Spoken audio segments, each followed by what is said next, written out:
Right now, the data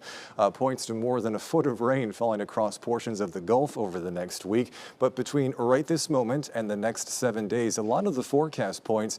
do suggest in some areas upwards of 5, 6, 7 inches of rain across much of our community, with the highest totals favoring points along into the north of the Caloosahatchee. Now, obviously, we can handle a lot of rain, but when you consider what's moved through in the last 2 weeks and how saturated the soils would be, if we do in fact end up with 5, 6, 7 inches of rain over a county-wide level over the next 7 days, we may once again have to be thinking about flooding concerns as we get into the forecast next week, depending how things play out. So still a lot of question marks, but at least a few things are apparently a little more clearer to us now as compared to previous days when we continue to have a number of questions about what's going to spin up here out of the tropics.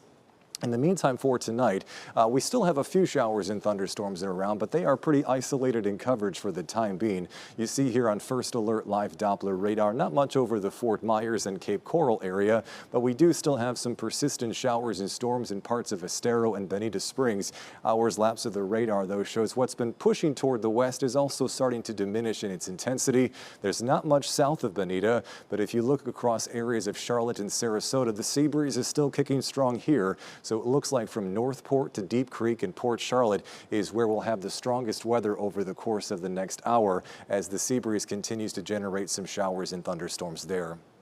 Briefly in the forecast for tomorrow, we certainly don't expect to see much in the way of significant rain during the morning, but it looks very similar time-wise tomorrow with those showers and thunderstorms favoring points along into the west of Interstate 75 during the second half of the day. So the sea breeze is still in charge of things around here through Friday, and then once we approach the weekend and move into next week, that's when we start to track tropical moisture in whatever name or system comes about from the Gulf of Mexico. At least right now, it looks like what we should be gearing up for would be some higher rain chances starting this weekend. Back to you.